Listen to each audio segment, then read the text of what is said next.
Hello everyone, and welcome back to another video. In this video I will be analyzing a perspective at your, you could say, view of the penance known as the cross. Now in the penance of the cross you would see its initial symbolism, which in the symbolism you would essentially see that in the actual perspective of the cross is where you see the meaning behind the true crucifixion of it all, if you wish.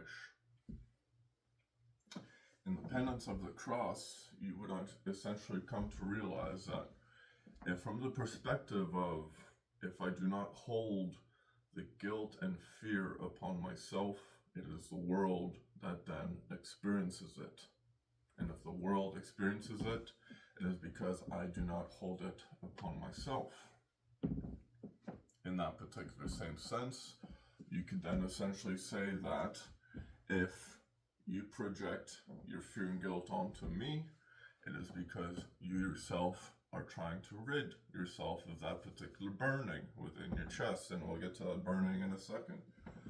That energy, that particular feeling, that sin, you're trying to get rid of it, and you're trying to disperse it by putting it outwards, by placing it upon another individual so they may themselves may as well experience the same breakdown you yourself did. And so now when we analyze the story of Christ, for example, which is when we see the breakdown of one individual that died for the breakdown of everybody's sins, which begged the question, how much did Christ endure? How much did Christ truly endure? Because in the symbolism of the cross itself, based on this analysis, which is if we place a sin upon another individual, it is as if we are repeating a pathology.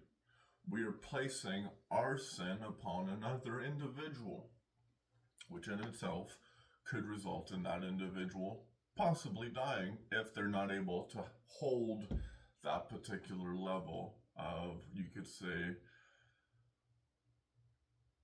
consciousness based on the stimulus of their own self-reflective process, which if all of a sudden, if I make you as an individual extremely aware, you could say, in this process, I am actively passing the cross to you because you're internally gaining this burning, this purging process, this penance, which is in itself meant to represent the rebirth of Christ.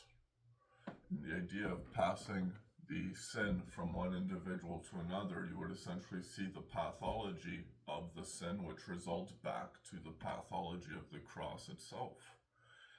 And where does the pathology of the cross itself stem from? And the idea that you might be doing something good, you end up doing something bad, such as the Spanish Inquisition as an example, on and on and on and on, which in the Inquisition itself is the penance, burning people through holy fire. And this holy fire is as a result of a hot metal cross, which creates a burning and results in a mark.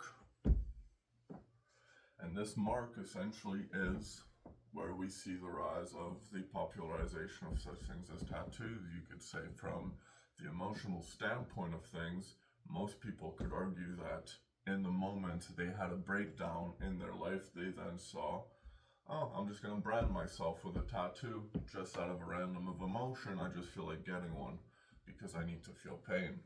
A mark, a brand.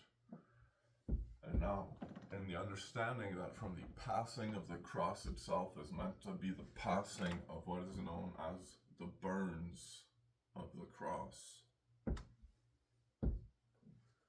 Because when you get to the burns of the cross is where you get to the essential portion of where the penance sits.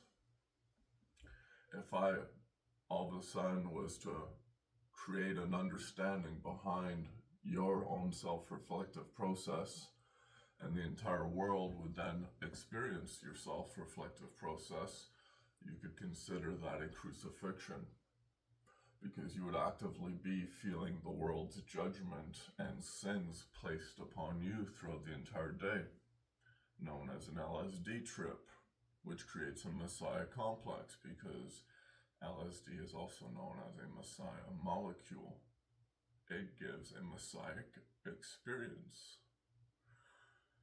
The problem now is, in terms of each individual that the Messiah complex individual develops within each particular individual, begs the question, who truly is God? Or is God simply just awakening in more and more people? It is simply the ego of man that seeks to claim it as his possession, which in the idea of claiming to be God himself, you could essentially say that even man claiming to be God himself would essentially say that he is taking possession over God, an act of evil. If we were to look at it from that perspective, which we then see the perspective of Christ himself speak, he is the return of said Son. And in the understanding of Christ, even Christ himself underwent the penance of the cross, because it got passed around everybody first to build this punishment, and then they then punish Christ upon a gathering to essentially discuss how are we going to punish this individual. And according to how they were going to punish that individual, they would then see how the pathology would essentially repeat itself. From Christ, the initial example, the initial punishment, the reverberation of this particular, you could say, resonance.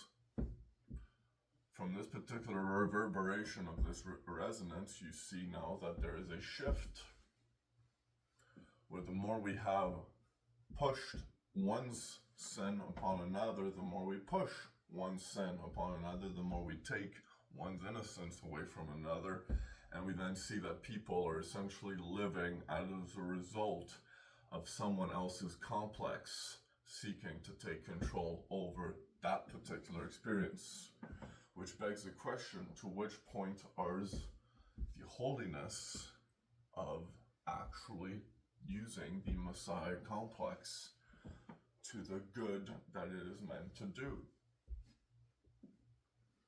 Because if an individual seeks to manipulate others in order to advance their Messiah complex or create other complexes within other individuals that result in specifically them thinking everything relies around them, we could alternatively consider that a form of assimilation, which modern day universities already does.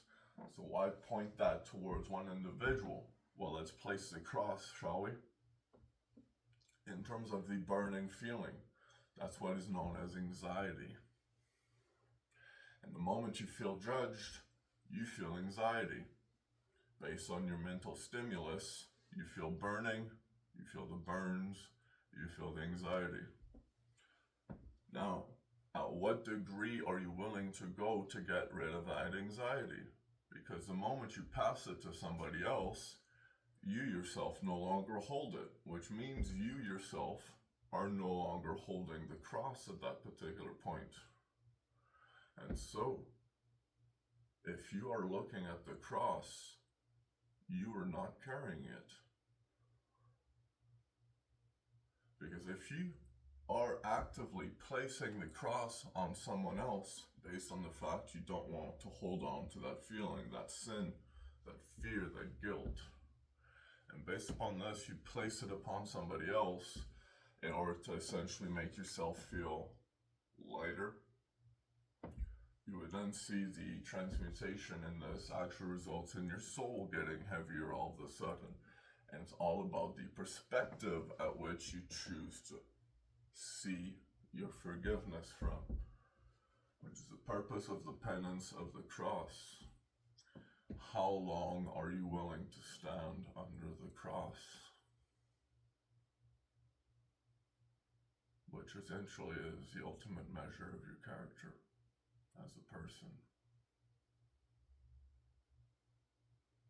Thank you.